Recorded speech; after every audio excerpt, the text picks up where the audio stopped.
Alright.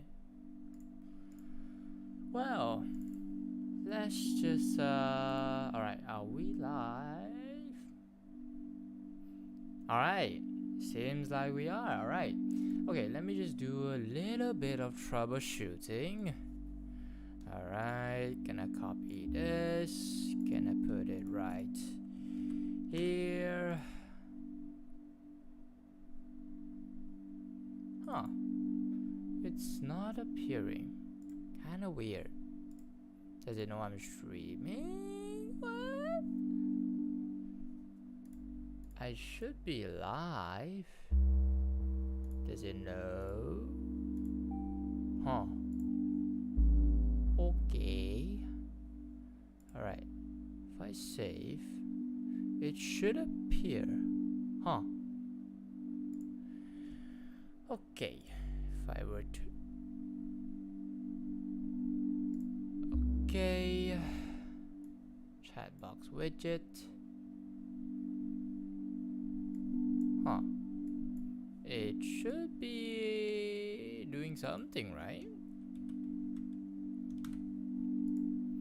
Okay.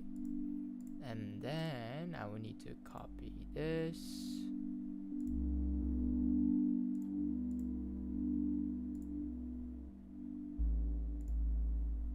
Okay. And then I'll paste it here. And I think it should appear, but huh. Seems like it doesn't. Alright. This is okay, wait, let me just see this. It should work because, well, I'm currently streaming. Huh. Okay.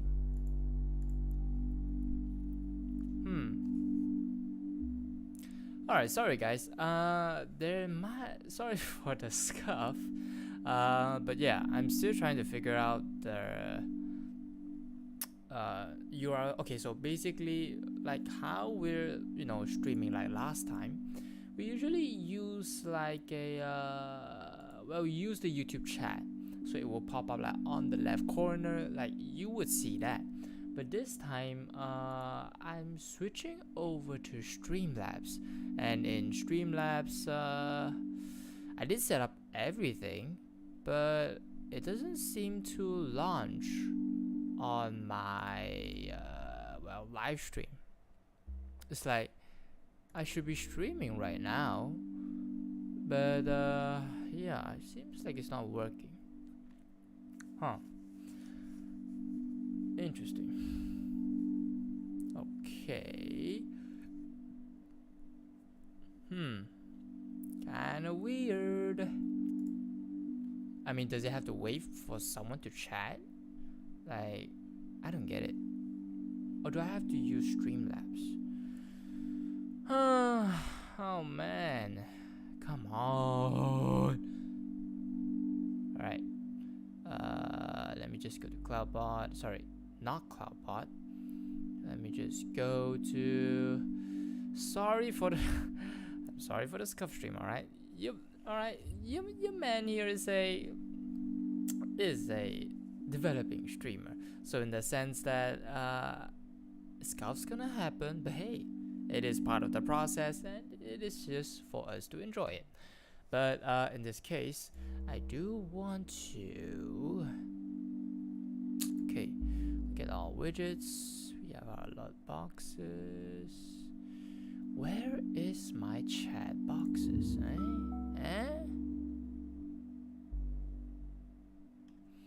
Oh god. See alert. Cloudbot charity. Where is it? Man. Okay, wait, let me just search. Chat. Aha, alright. We found it. So, oh, what the hell was that? Anyways. Okay, I should copy this. And if I copy, it should appear right here. If I click it all.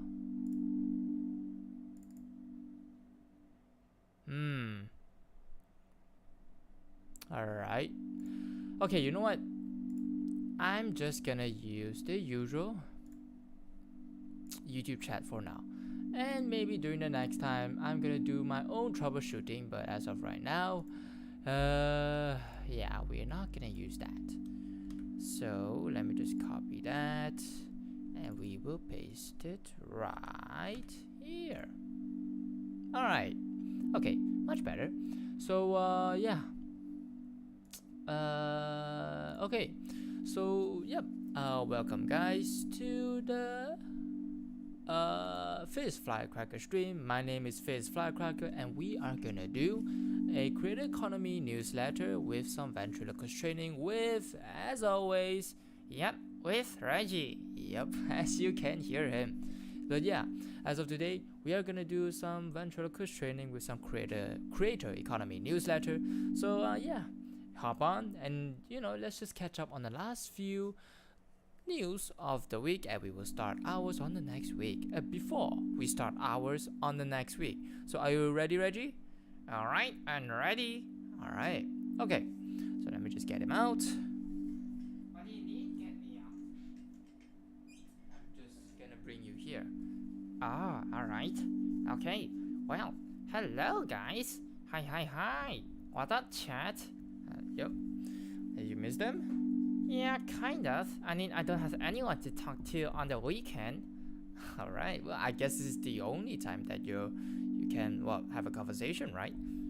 Nah, not essentially. That I have my own friends. That hey, this is a nice community to like hang out with. Oh, all right. Okay, but besides that, are you ready? Ha. All right. Let's see what's the news that we're gonna encounter. All right. Let's go, shall we? All right. Okay. All right. First up, we start off with the passion fruit newsletter. Okay, so in the past months, the online art community has been divided over the incorporation of AI into online projects. Yet. Some creators are criticizing it, some are acclaiming it, and many are struggling to understand how copyright law will apply to their new AI-assisted creations. Alright. So, okay. Creator platforms have little to no precedent on how to deal with AI-hinged creations. On March 28, Patreon held a town hall meeting to discuss its approach to AI monetization policy. As passion fruit contributor Charlotte Colondo retorts, many creators were left with more questions than answers. Oh, okay. Interesting. Okay, so TikToker Hello Teffy. Okay, being nominated for Webby Award this month, attending red carpet premieres, working on personal book essays. Alright. Okay.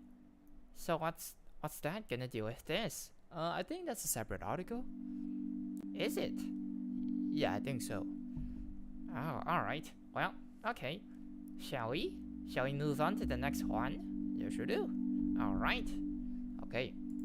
Okay. How Patreon is tackling AI. Okay. Interesting. Alright. And when it needed a pop culture bestie, TikTok turned to Hello Teffy. Creator Teffy Tessoa, who is known for pop cultural breakdowns and down-to-earth videos about self-empowerment, made a huge impact on the social media landscape this year. Oh, alright. Not really interested. Really? Come on, you can at least look at that and see what's going on. Nah. I mean, they don't come on, pop culture breakdowns, like what are they gonna break down? I mean, you can find out when you click on the article, right? Nah, I'm just not interested. Fine, alright, let's move on to the next one. Alright. 5 tips from an influencer brand partnership manager for making more with your deals. Learn the secrets of the brand partnership world. Okay, interesting. I mean, considering that I am currently working in an influencer marketing agency. Oh yeah, maybe you can see if the advice, says it's clear. Yeah, alright. Interesting, we'll go to that later. Alright. Okay, so in the biz, Creator Clash, a boxing tournament for creators, takes place this Saturday, April 15. A new platform that wants to be the LinkedIn for creators, Creatorland, is attracting attention this month. Oh yeah, I even joined the Discord. You did? Yeah, I did.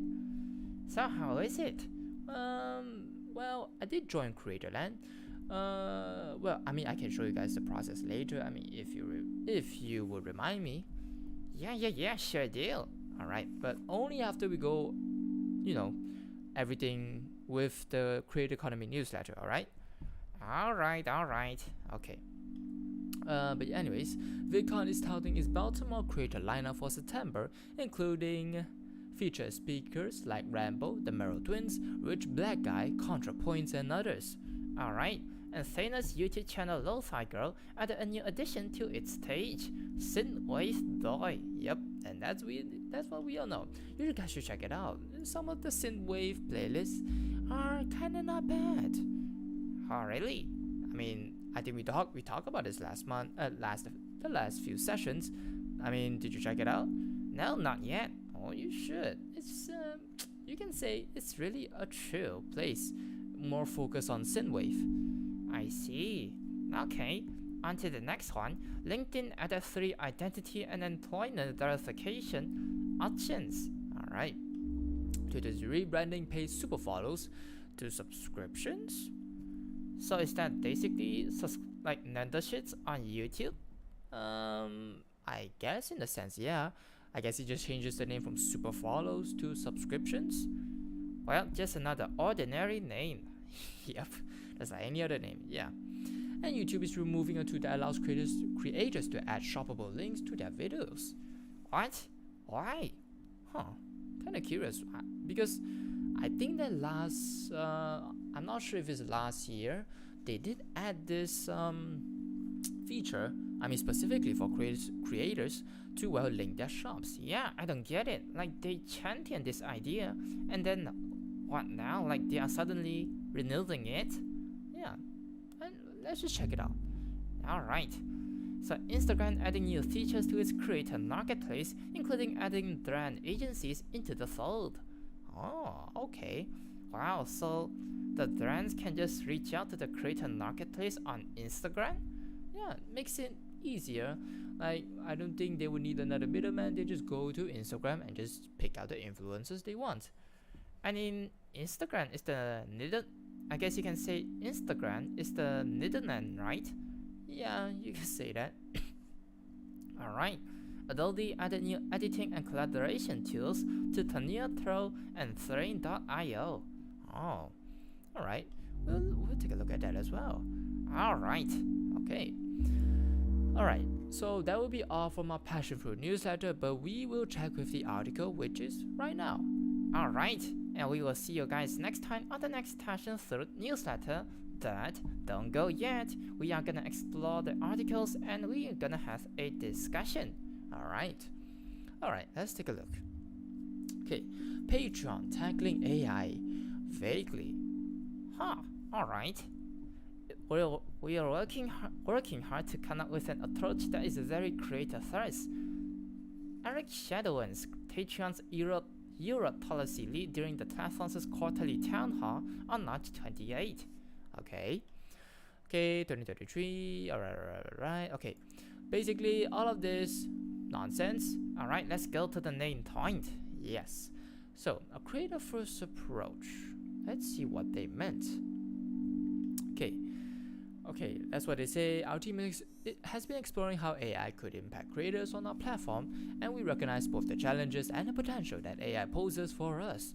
Shadowlands explained during the live stream town hall, it's a matter of figuring out what does that look like from a policy perspective. Alright, okay. He admitted that the policy team at Patreon don't have all the answers right now. It is working hard to come up with an approach that is very creative first. Okay, the key to making this happen, Shadowlands continue is Patreon's policy team engaging with users as much as possible. We want to make sure that any guideline is as creative first as possible, so any guideline related to artificial intelligence is no exception.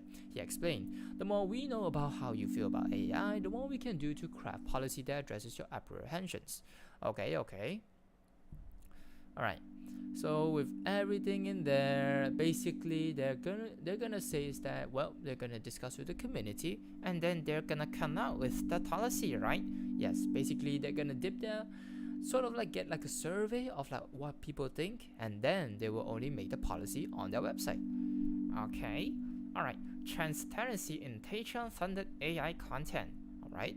With platforms like Patreon having little to no precedent on how to deal with AI hinge creations, the past few months have been showing something of a little bit of learning curve. But something ShadowOnes is adamant about moving forward on Patreon is the importance of artists being transparent about their use of AI. Transparency about those creations is a really important area of conversation, he said. We want to make sure that patrons can make informed decisions about the creators they support and can trust the content that they are seeing. Alright? Okay, so as it says by Passion Fruit, while it seems unlikely the use of AI to make content won't be banned on Patreon, there is an expectation for users to be honest about it so that if a patron is funding a project, it isn't under any false pretenses and they're well aware of the role AI plays in bringing the project to life. So we can expect a policy related to transparency and AI from Patreon sometime in the future. So wait, so let me get this straight. So they are not, like entirely banning AI, right? No, essentially. Really? Yeah. I guess in this sense, what they are talking about is that, well, people can use AI, like to generate ideas or to try and make art or anything. That you did say that AI art is kind of unethical for you, right? Yes, I did say that. But the main thing is that, well, people have to know that, well, it has AI.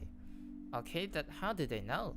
And that's, I think, how Patreon is gonna do it, where they will need to construct some sort of policy that they have to make sure that to let people know if this is AI or this is not AI. Wow, they're gonna do that? Yeah, but yeah, I think I know what you get. Like, it's kinda hard. Yeah, I mean, you have to skim through so many things. I mean, okay, wait, but we are only reading only half of the article, but let's just read through, alright?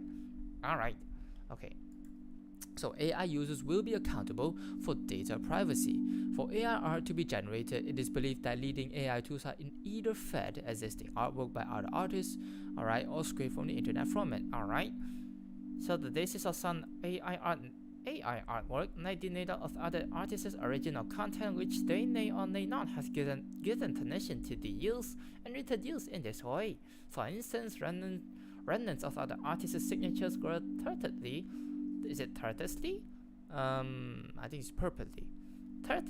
identified in images produced by Lensa AI. Okay. So according to ShadowOnes, Patreon members using AI must be conscious of the legal considerations there, particularly as they may be taking in user data. Consequently, if an AI project ends up misusing a third party's art, the onus of responsibility and consequences will fall on the person who used the AI software. Okay. Alright. Oh, this is important. It says that creators to remember that they are accountable for the content that their AI tools produce, including anything that potentially violates our community guidelines, as well as other considerations such as copyright. Okay. Right, it is not officially made by Patreon. Okay, promise that future policy would have clear language to help guide Patreon users away from legal issues. Okay. So they are going to work towards a standard of fair, unbiased system. First step achieving that is Patreon policymakers to consider the purpose and impact of the tools that creators are building as they continue to evolve. Alright. So ShadowOnes revealed how Patreon's in-house legal team was launching an initiative to fight content piracy, which he described as a great example of Patreon's commitment to defending creator IP on the AI-specific front.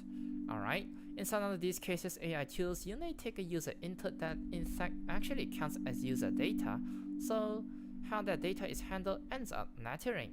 Okay. Oh, deepfakes. Oh yeah, deepfakes, they are counted as AI as well, right? Yeah. Okay, so One viewer asks whether the principle of privacy, which Shadow1 previously identified as a core principle driving Patreon's policy making, would be expanded to include the prohibition of creating and funding deepfakes on the platform. Alright, so he says that of course, assessing deepfakes as part of their future AI policies, with attention especially being given to whether the user who made these deepfakes had the usage rights to the images being used. Alright, so they will consider deepfakes as well. Okay, so as I say, when it comes to forming AI policies on Patreon, Shadow1 said the policy team was considering two things: purpose and impact. Alright, so what we need to think about is what are the purpose of these tools, he asked. Is it something that makes sense on the platform? Imagine a tool that is designed only to help somebody create malware. Now, I'm not saying that that's a likely outcome or that's going to happen, but all of those things are kind of potential outcomes in this days. Okay, so if an AI generated project has a largely negative impact, as with this malware example, it is likely there will be a policies put in place to prohibit it from being supported by Patreon. Okay, they have to consider all the purpose and impact of these tools that are being built and make sure that users understand that they're accountable for what those AI generators and AI tools actually produce. Alright, but alright, what about AI produced content that technically goes against Patreon's policies but isn't necessarily harmful? This Shadow1 explain is when the harm element would be considered by Patreon policy makers. There are some things that might violate our policies, but there's not a real world harm element to people, but it's something that's still a violation of our policy. Okay, so what makes their Patreon policies special is that we'll work with the creator to try to bring the account back within guidelines. Okay, so to make sure that accounts can be brought back within compliance with the policy so that we don't have to remove them. Okay, alright. Okay, so I guess, alright, so what's your thought? Alright, so in this, on how Patreon is, well, targeting AI art, is that, well, I think all in all, in the end, they are just trying to hold the town hall sort of meeting with creators, and I think that's one of the first steps to, well, gauge the sort of the audience of what they think about AI. So they are not actually making the policies yet. Well, I mean, they are no, okay, then making the first step, which is in the town hall, having a meeting with creators. It's one of the first steps. Like how? Okay, so it's like we have to let people know that these things exist and what they think about it. Okay, so if that's the case, then creators can voice out what they think, and then they can shape their policies around that, and it will work with the creators, right? Yeah, in a sense, yes. Okay. So, but what else? Alright, so as it says here, AI users will be accountable for data privacy. Is that for those that are using those tools, essentially they will be responsible for the damages they have done. So I guess in a sense is that they would need to know what's gonna happen if they use AI art, and maybe Patreon will step in potentially if it violates, because it violates sort of their guidelines if they're using AI art. Okay, right. Through all of this, like they say they are going to, well, like combat AI art or AI in general. Like, what's this conclusion? Like a summary. Okay, so basically, in the end, all you have to know that, well, Patreon is taking its steps to, well, help.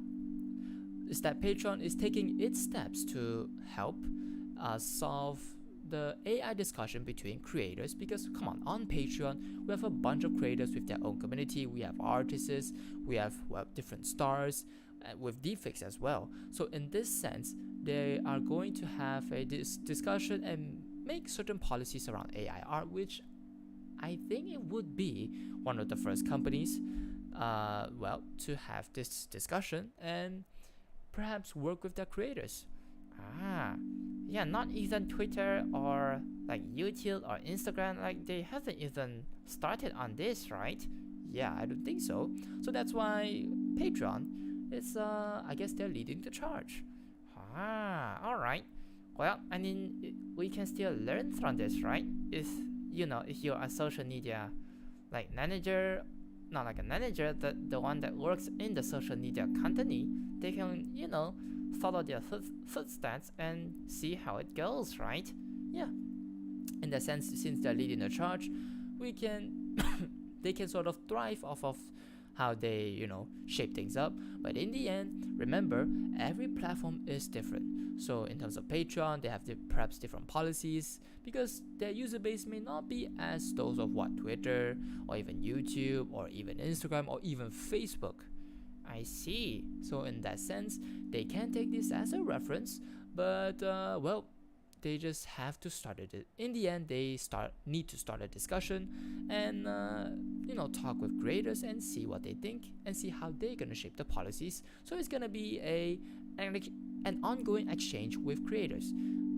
I see. All right. At least they're taking the steps, right? Yep. And especially how AI is evolving so fast. They need to have this discussion right here, right now.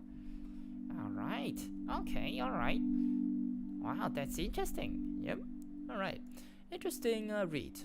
Okay, on to the next one. Alright. 5 tips from an influencer brand partnership manager for making more of your deals. Okay. Sean Scott, the founder of the partnership expert, a boutique consultancy that helps creators land brand deals, it was a natural next step in his career. Okay. So he is an influencer brand partnership manager. Okay, he was a digital marketer 9 years ago. Influencer marketing was a massive. Alright, well, alright. Okay, after getting laid off as the lead, After getting laid off as the lead of creator partnerships for the online course platform Thinkific? Is it Thinkific? Anyways, he became a full-time entrepreneur. In 2023, Scott started a partnership expert to support creators and help them earn more money. That starts with a brand audit. Alright, so essentially in a brand audit, he audits his tasks brand partnerships. This helps determine which channels they perform best on and creates a media package for them. After that, he teaches their dream partners and negotiates deals on behalf of the creators. He aims to help clients double how much cash they bring in from monthly brand deals. Alright? Okay. Alright, let's see. What are the first tips? Okay. Set fair and equitable rates and don't lowball yourself. Oh yeah. This is what I see a lot as well in my work. That ultimately you as a creator should dictate fairly and equitably in a brand deal. That at the same time, if you overcharge, a brand won't die. Yep. And so how to set rates? Scott said there are many approaches creators can take when it comes to setting rates. He recommends first taking stock of your followers and subscribers across all your platforms, and then search for the most up-to-date industry data from retorts. You can find retorts from places like Marketing Hub to help determine the base rate per follower for every creative. Different content can have different rates, from reels to podcast ads. So, and after that, after Scott audits a creator's previous partnerships and platform metrics, he determines rates for different deliverables. Deliverables can be anything from one TikTok video, an Instagram story, or an IG reel, a YouTube video. It can be anything. So basically, anything that the brand wants you to produce and how much you would charge. Alright, so I help creators earn more by setting equitable rates and then constantly push brands to meet these rates within a deal. Truly, 4 out of 5 times this means saying no to a deal, but when it sticks, the creator will see their income rise as they will be working on more aligned deals as they are not likely to resonate with their audience. This is true. So, the first tip is that they need to know how to set rates and, well, try to negotiate on their deal and know their Oh yeah, sorry. It's to know their worth, right? Yep, it's to know their worth. Basically, if you're more of a niche creator, you have a more focused audience, and in that sense, your targeting is very perfect, which is what, you know, like any other brand would want. They don't want to target, as the saying goes, if you're actually targeting everybody, you are not targeting, you are targeting no one, right? Yes, that's the quote. Alright, second one, alright.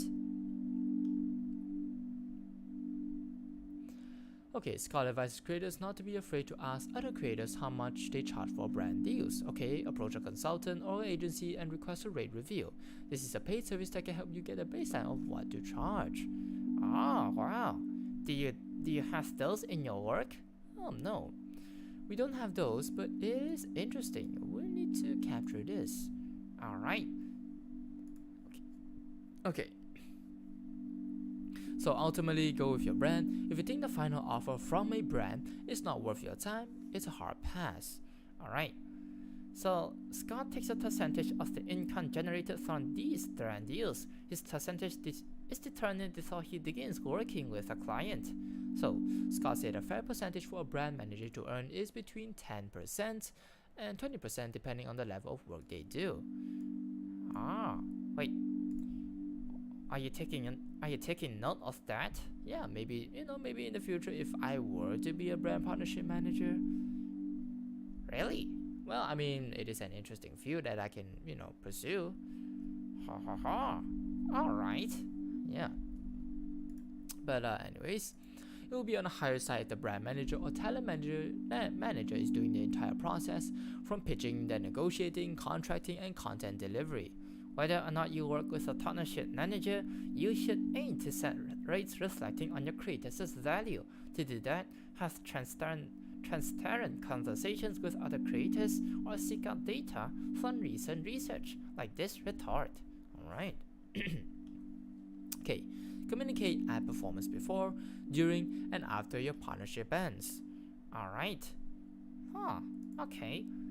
So once a content creator lands a brand deal, Scott says it is essential to communicate with the brand before, during, and after the partnership turns end. That way, you build relationships with them and perhaps become an ongoing partner. Over communication is great, Scott said. Tell a brand everything about how your sponsored post has performed, share feedback from your audience, and ask for feedback from them. Scott says if you show the brand your professionalism, they will likely consider you for a future campaign. Alright, and that's a cool little tip as well. Alright. Wow, so many things to note of, hey? Yeah. Okay, so number 4, sell your channel with the best engagement, not the most followers. Yes. Grow your following, but always ensure that as you grow, the audience stays engaged and excited about what you post. So, when he worked in-house at a brand, he could guarantee that if he worked with a creator with an engaged audience that matched the target audience of his brand, he will be more likely to see conversion from the brand deals. Ultimately, Scott wants creators to know that brands are very none these days. For as much as you might be the most authentic content creator, the brand ultimately sometimes needs to sell you internally based on the hard numbers. He advises creators to take stock of which channels have the best engagement and focus on selling that channel in a brand deal. Alright, yep. And look for different ways to monetize beyond brand deals. Alright, so this is not of a diversification advice, right? Yep. And as it says here, another way you can monetize is to sell your product course. Scott recommends that creators have multiple income streams since the industry constantly changes. He advises clients to increase their monetization in a few different ways. For example, rather than selling off one-off packages to brands, sell monthly packages to make more money. Finally, Scott said to ensure you maximize how much a brand pays you based on how they plan to use your content. A huge mistake creators make is selling some incredible UGC to a brand without any terms around the use in paid advertising. The brand then essentially owns your content forever if it's not in a contract. Oh yeah. Okay. Really insightful. Really insightful. Yeah.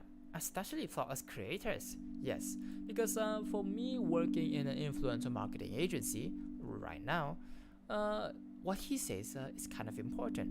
Really? Which point? Yeah, okay. So one of the points is especially this: sell your channel with the best engagement and not the most followers, because as it says here, the brand ultimately sometimes needs to sell you internally based on hard numbers. Okay, so let's say we have this thing. Okay, we did look at followers, we did look at what okay, essentially we look at followers, okay, and we look at their engagement rates. How do you calculate that? We have previously online tools that you can sort of calculate, but we do have our own software. We have our own software that we can look at each creator. As we have their profile on our software, we can roughly see how much of the engagement they have. So is it based on comments or the posting time? I might not know that, but I guess if it's based on online tools, I guess it will be almost the same. Ah, I see. So is there like a requirement? We do base our engagement rates on like a 2%. Oh, so that's the bare minimum? Yes. That's the bare minimum, and anything below that, essentially, you will not be picked. Ah, alright. But yeah, there is a whole lot of things that I learned from this job. But well, essentially, most of the points he says here is kind of correct with this certain advice that I will offer. I see. Alright. Interesting. Yep. Interesting indeed. Alright. So let's move on to the next one. Okay. The tilt. Alright. Let's see. With that in mind, here are 5 things to do to get your content noticed by Google and ultimately new audience numbers. Alright.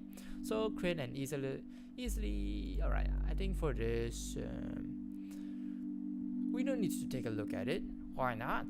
I mean, come on, just take a brief look. I mean, I'm not opening like a website or anything or like a blog, but still you can get like a certain advice a little bit here and there.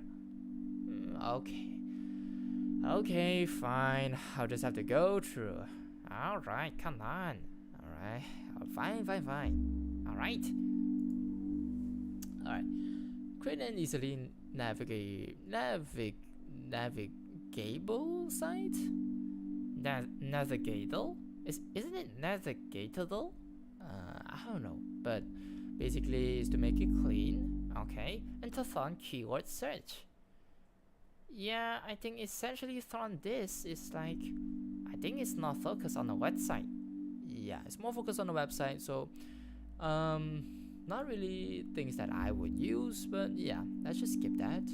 Okay, 5 things from the tilt. Create a video that and you can win. Alright, that's just a notion. Alright, and TikTok's lemonade takes a bite out of Instagram. Is that competition I smell? Seems like it. Alright, and J Clouds on the science behind successful content creators. Oh, alright. Okay, let's see. Alright, Gen Z creators are getting their fanfics these days. The platform hosts creators who charge 5 to 50 for monthly subscriptions to access their clean content. Did you just hit the mic? Sorry, I mean it's close to me. Just be careful, right? Alright, fine. Alright, and okay, on the Web3, crypto content creators like CoinGecko, Wu Blockchain, and are cryptos that use the Access protocol system. Users don't pay upfront to access the creator's content, they stake a minimum amount to unlock content access. Huh. That's kinda weird, and I don't understand. Me neither. Huh. Okay.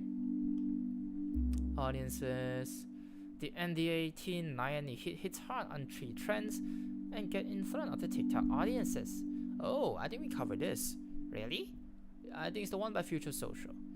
Oh, that what are the 3 tips?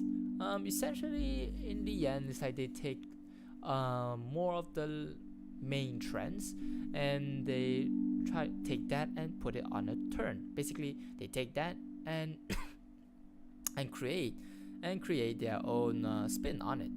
Ah, so they would innovate on the idea, right? Yes, yes, essentially. Okay, so what's the other tip? I guess this would be engaging with the audience, one of it, yes. And I'm not sure for the third one, but that's essentially it. It's well, that's I guess it's the normal advice that everyone should do.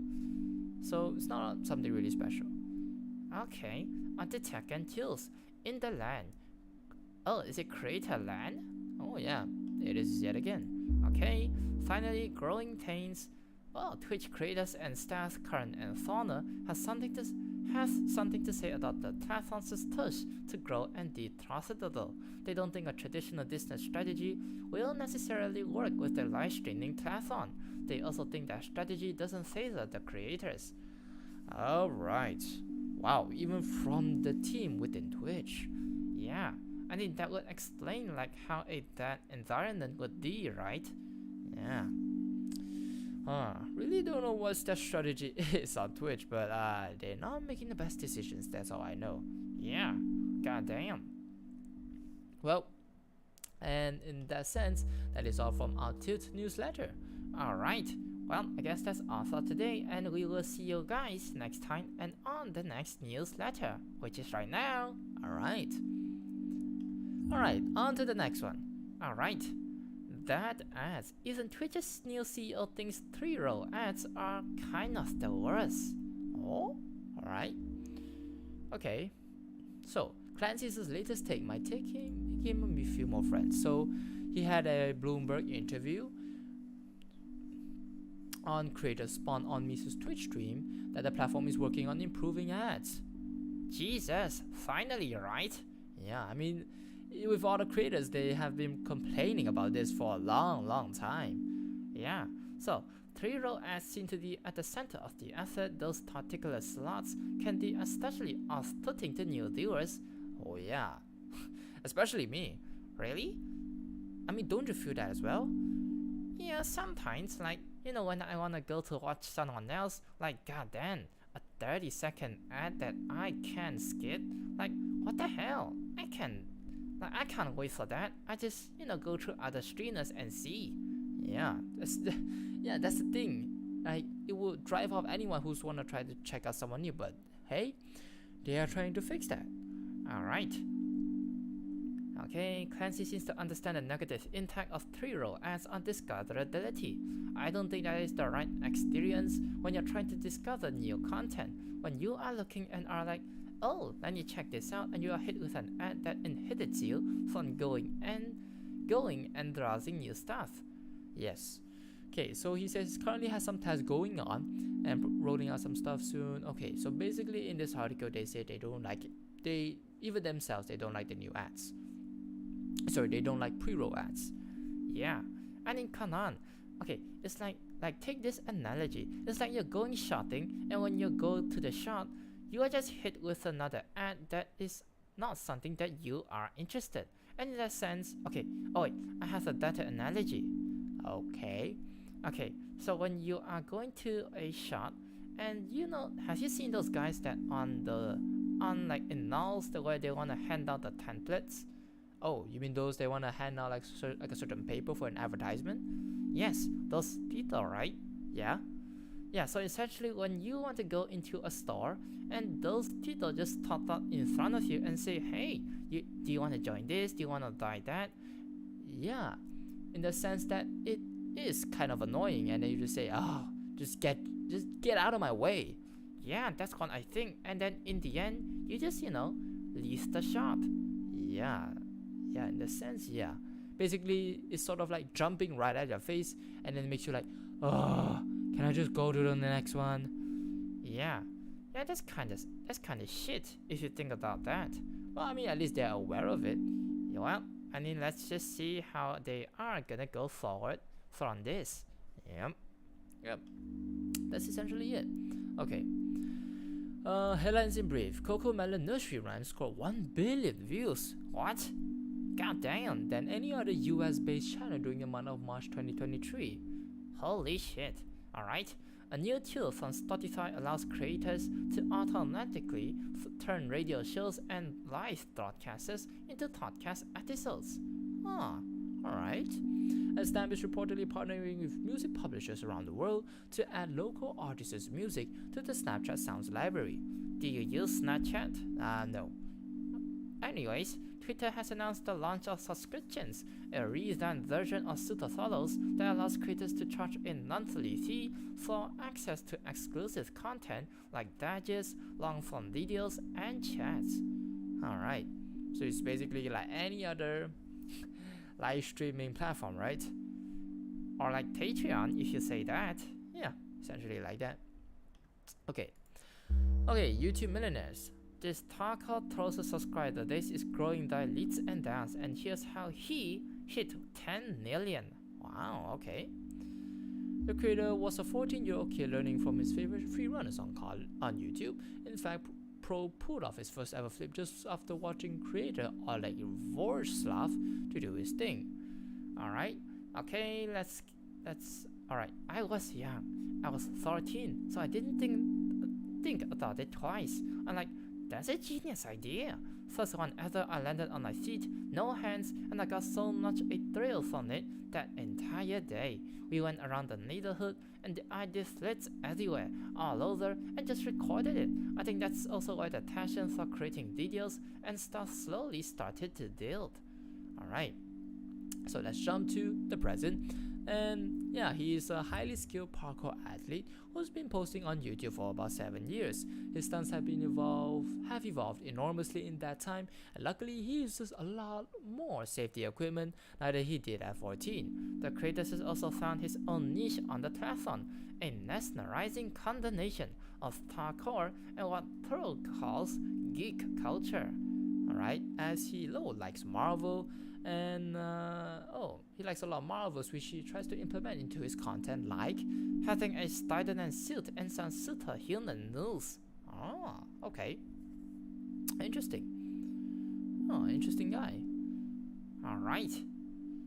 So let's move on to the next one. Yeah, sure do. Alright. Okay.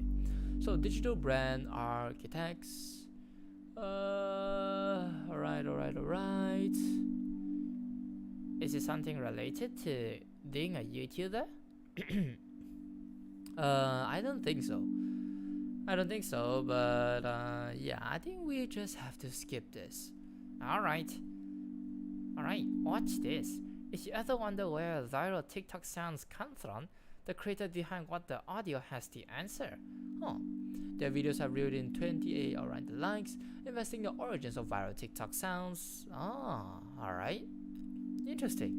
So online creators have produced their fair share of popular sound bites too. In fact, don't be surprised if your favorite TikTok trend includes dialogue from a Darnan video. Oh, really? Well, I didn't know that. Okay. Interesting. But yeah. In that sense, that is all for our YouTube Future newsletter, and we will see you guys on the next one, which is the Published Press newsletter by Colin and Samir. Alright, we'll see you there. Bye bye. Okay. Alright, let's go. Alright, so let's dive straight in. Twitter's next phase. Okay, let's see. Creators going in on the legacy blue checkmark, which we have discussed that. Yeah. So they announced that Twitter would end a signature verification badge on April 20, and many creators have thoughtfully questioned how the change will impact Twitter's utility. Alright. Someone will argue for the necessity of the verification badge for making legitimate news during times of crisis. And some even say the blue checkmark has already lost its meaning. Yeah, I mean, with so many changes, I guess so. Yeah, I mean, we wouldn't know if someone is paying for Twitter Blue or someone is actually verified by the platform, right? Yeah, in a sense, it will be confusing in a sense. Alright, so only paying subscribers can get blue checks on their profile. In November, Colin and Sonia asked if creators would pay for verification, and roughly 80% said no. Yeah, wow, that's awful. And that's how you know that people really don't like the products that they produced. Huh, okay. Alright. Okay, NPR goes Twitter. Twitter merges with X Corp. Alright, so essentially for NPR, basically is that Elon Musk deems NPR is somewhat of a illegitimate news sites, as he says. Alright, it's not our speculation. I mean, we won't do that. We don't even know what NPR means. That's the thing. So yeah. So it is the first major media organization to publicly quit the platform, which could open the door for other media companies, both big and small, to follow suit. Oh, goddamn. Yep. Alright, Twitter merges with X Corp. Not really something interesting, but hey, the Lo-Fi Girl universe expands. Oh yeah.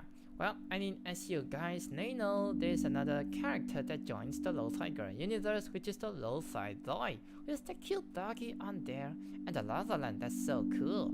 And also his PC is kinda fucking old. Come on, change it. Have a better rig. Yeah, goddamn.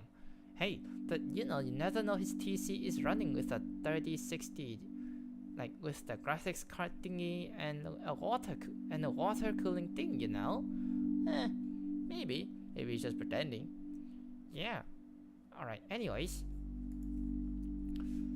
Let's see. By introducing new characters and opening up the door for new genres on music, Lo-Fi Girl appears to be building out the creative world around its unique and well-loved brand. Yeah. Nothing wrong with that. I mean, when they released Lo-Fi Boy, I mean, everyone was like cool with it. I mean, come on, Lo-Fi Girl has been on the platform for so freaking long. Yeah, constantly studying, like, yeah, we've been only able to see her face, and it's kind of refreshing to have a new character in mind. Yeah, but let's just hope that, I guess for this update, they won't need to release new characters. I mean, why not? I mean, okay, it would be a bad idea. Why is it? Okay, so like they released this boy character for I think a few years, like more than 5 years. Yeah, and that's a long time, right? Yes, that is a long time.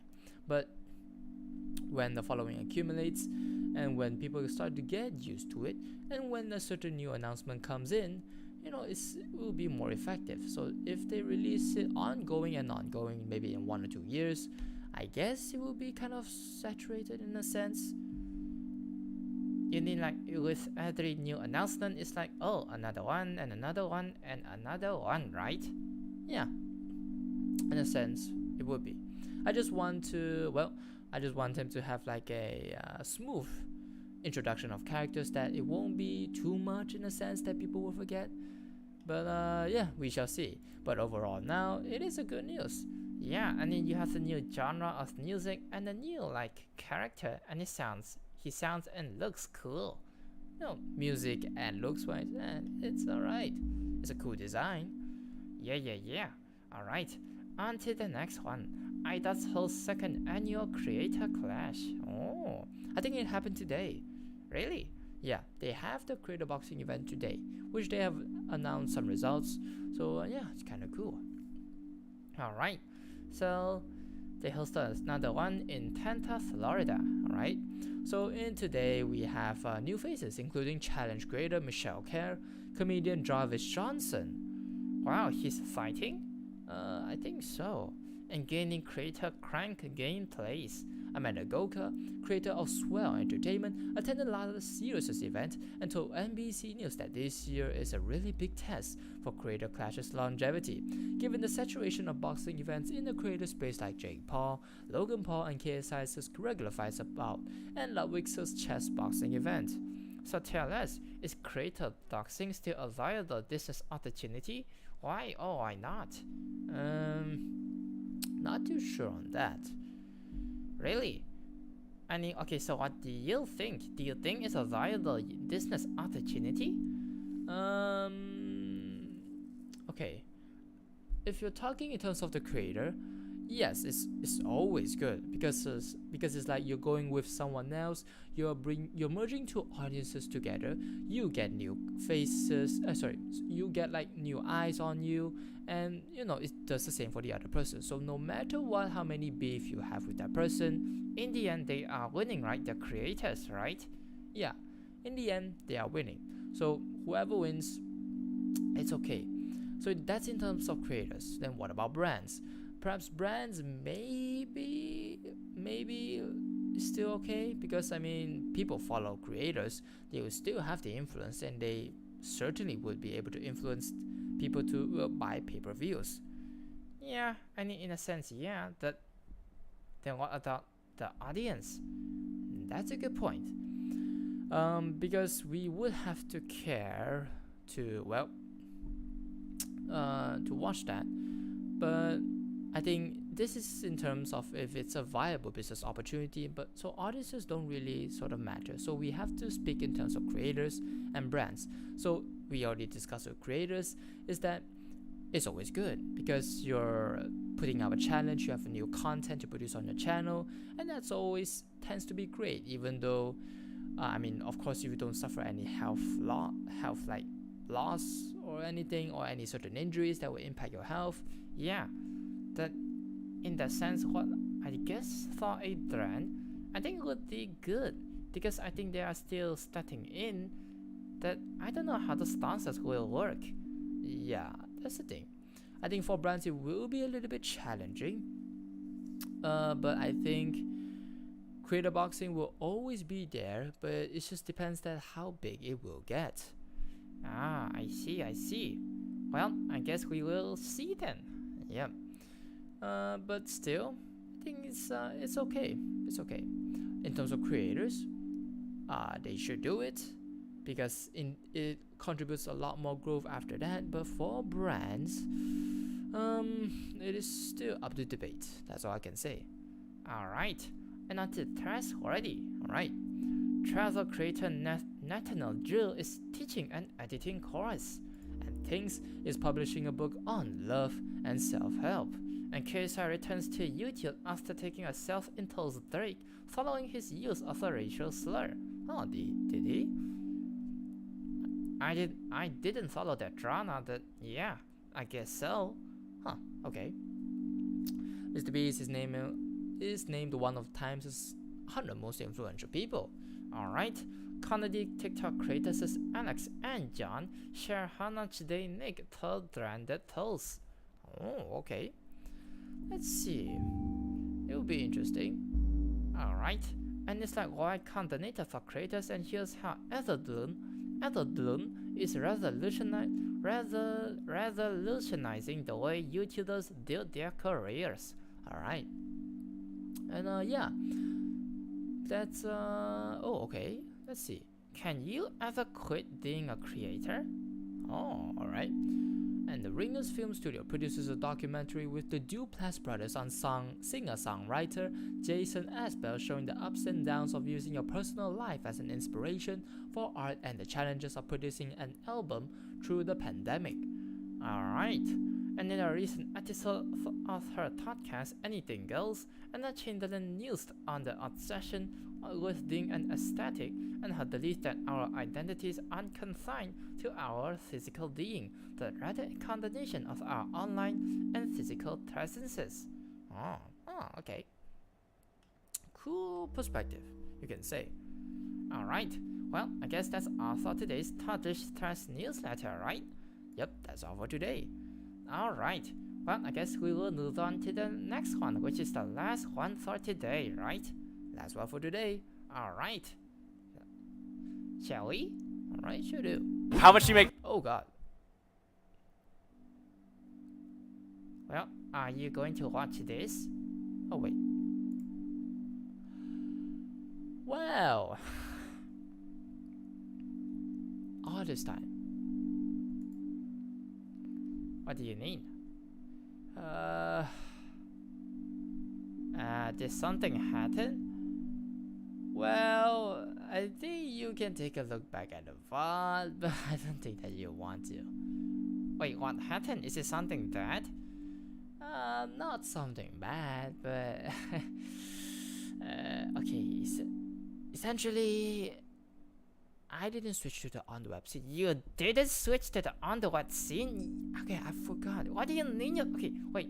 Are you telling me that the whole time they are looking at you on the screen at the just chatting screen with nothing on the screen, and you on the screen like with nothing at all? Yeah, essentially yes. What the fuck? What are you doing? Did you not realize that? I didn't. I thought I was always there because I just dived straight into it and I didn't adjust like the camera and everything. Oh my god, are you for real? Yeah, I am. I'm not joking. Alright, I'm gonna go check the thought that if this is real. For God's sake, can you focus next time? Come on, it's just one mistake. Alright, yeah, this is just one mistake and you're gonna repeat it next fucking time. Alright, chill. I'm not gonna chill, alright? Look. Fine. Let's just. Alright, I'm gonna chill, alright? And so now, let's just go through this newsletter and we will get to talk later after this live stream. But hey, I guess we have a clip that we're gonna have for a short. Let's just keep going, alright?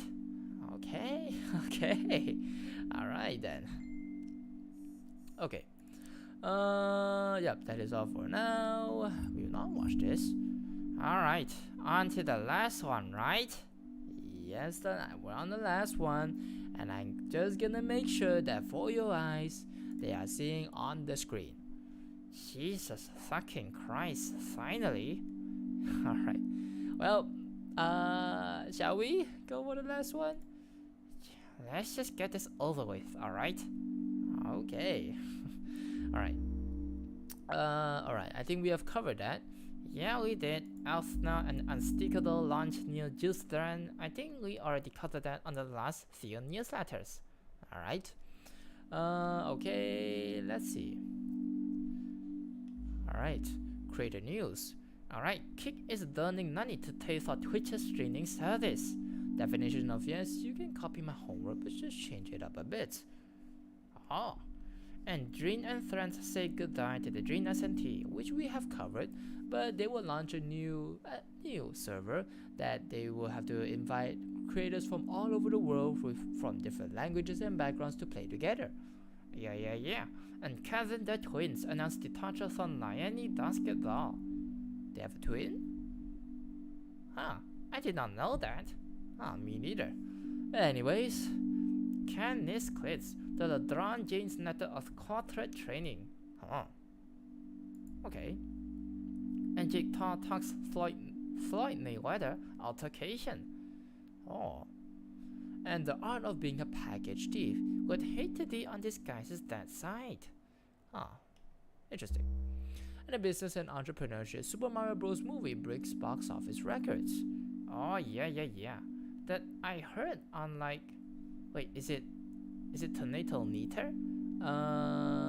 It's Rotten Tomatoes. Oh yeah, Rotten Tomatoes. That I think that the other title that they rate the movie, they say it's kinda bad, but I guess for the audience they say it's good, right?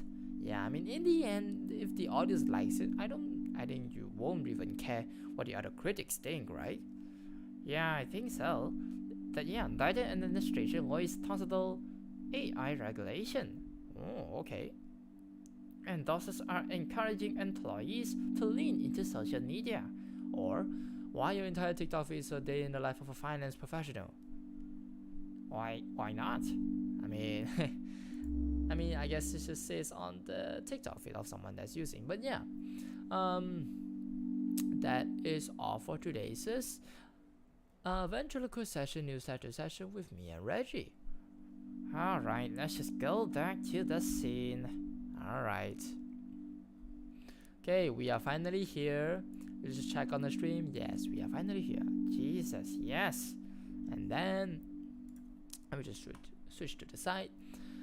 Alright. I guess that's all for today. Well, do you have something to say? Okay, fine. I know it's my fault on my side. Yeah, keep going.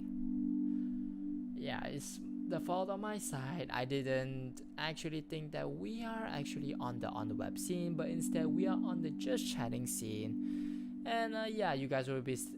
It has been staring me for like the what past 1 hour. 1 hour. 1 fucking hour. What the fuck? Come on. Okay. Yeah, but at least you guys get to see the last one, right? Which is what, just 5 minutes? I mean, at least that's something, right? Fine. Alright, but yeah. That's all for today's Ventriloquist session, newsletter session with me and Reggie. Alright, die chat and die Fizz. You and I are gonna have a talk later. Alright, after this live stream. Okay, fine, we will have a talk. Jeez, but yeah. Anyways, die chat and die Fizz. We will talk later. Jeez, alright. Anyways, I'm gonna just put him back.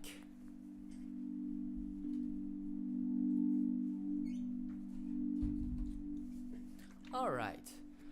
Okay, we've been streaming for, oh wow, just an hour, alright.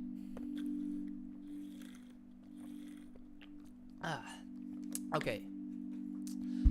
That is all in terms of our creator economy newsletter and with Reggie, which we will have a talk later. Don't be late. Okay, I won't be late. Jeez. Anyways, but yeah, that's all for today for in terms of our creator economy newsletter. But as of now, I'm not sure that what we're gonna do, because okay, if we are gonna catch back on the progress of the Wikipedia story, essentially we have finished our story. Basically, we have the script, we have everything's going great. But right now, the thing we are struggling with is visuals. So, what do you mean by visuals? In that sense, it means is that, because I think usually when you see like maybe lore videos, maybe lore videos, or like something like any terms of storytelling, in a sense that they need to have at least an animation or like a certain, okay, like or any certain like a PowerPoint presentation. But the bare minimum is that you need to have something that's moving on the screen to really help with your storytelling. But yeah, as you may know, I'm still a new streamer and I don't have the budget to actually commission someone. So today I've been exploring around, trying out different AI tools, and see that would they, because I think if I'm not wrong, or you guys may have heard, is that we have certain softwares that they can turn your script into sort of a video with some AI in the back. And there are also other softwares that they will turn your words into a video. And let me tell you, those are kinda shit, so those are not suitable. But as of the other, I've discovered some tools that they will use like stock footage and they will make like a video, but the limitation is only available for, I think, shorts. So it's only available for 30 seconds, but for my video, I wanted to create something maybe close to at least 3 minutes. So since they don't have that capability, as of now, I think I'm just gonna use maybe stock footage or even just pictures, in a sense, because I may not be good at, I'm not good at editing yet. So if you want me to do complex editing, it's a bit of a stretch, alright? That's all I can say. But yeah, as of now, I think what I'm planning to do is to use like public domain pictures and to make like videos and stock footage videos, and just we'll see how it goes and how we can make like our visuals. So at least we have sort of like a PowerPoint presentation type thing, and then yeah, I will do like a voiceover and to like dub some of the characters inside. But yeah, that's essentially it. So yeah, in terms of that, there's really nothing else to do. Maybe on our next stream we can try to do that with some sort of visuals. But yeah, I will still have to think about it, but we shall see. All right, I will still do some brainstorming on my side, but yeah, since it has already been an hour, I guess that will be all for today, for today's stream.